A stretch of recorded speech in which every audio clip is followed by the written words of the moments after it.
if you're suspecting shoulder dystocia, you're initially going to look at the head and see if there's any turtling sign, which is basically when the head is kind of retracting back into the perineum, and you can see that it's quite tight around the baby's neck, and you also kind of won't be able to see the baby's neck at all. And you also do your normal axial traction on the baby's head. So this is the normal energy or power you'd use or maneuver you'd use to deliver. You're not trying to apply any extra traction or any extra force and seeing that if it delivers the baby or not. And if this fails to deliver the baby, then you'd come up with your diagnosis that this is shoulder dystocia.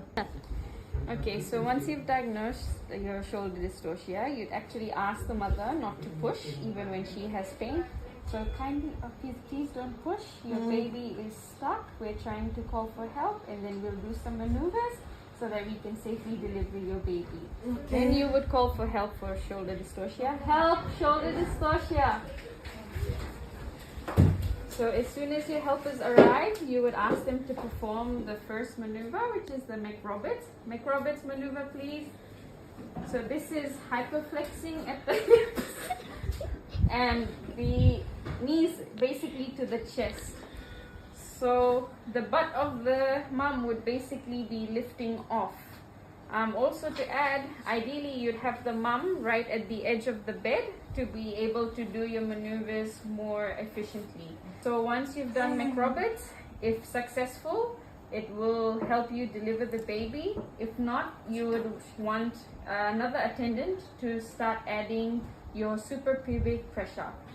So the suprapubic pressure would be ideally from the back of the baby. Okay, so the suprapubic pressure, taking a better look on what's happening on the inside, the suprapubic pressure is done in a downward and a slightly lateral motion so that the baby's shoulder is able to rotate inwards and that the baby, using your normal axial force, is able to deliver. After your McRoberts combined with suprapubic pressure is still unsuccessful, you would then move on to evaluating if you would like to do an episiotomy.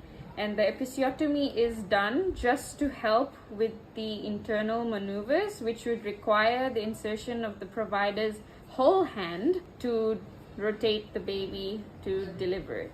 So to enter for your internal maneuvers, you'd like to actually have your hand in this sort of position, and it's also described as getting the last Pringle in the can. So you enter here posteriorly, and you're supposed to insert your entire hand, including your thumb.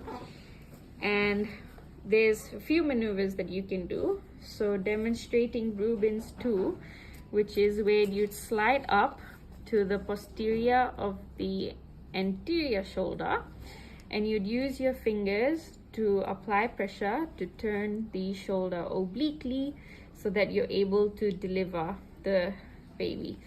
While you're doing this, you may also have your assistant that is there to help you with shoulder dystocia, applying some suprapubic pressure in the same direction as your turn so that you're able to deliver. If Rubin's 2 does not work, do your wood screw maneuver, which again you're applying your posterior pressure at the anterior shoulder, and you'd use your opposite hand to again enter posteriorly, and this time you're identifying the posterior shoulder and pushing from its anterior, causing you to turn the baby again obliquely and deliver. And again, your helper would be helping you while you're turning the baby in order to do this. And then finally, you could also attempt your reverse wood screw. And in this case, your hand is sliding down to the posterior part of your posterior shoulder and pushing it forwards so the baby is turning in the other direction, but again becoming oblique at the shoulders, so again that you're able to deliver.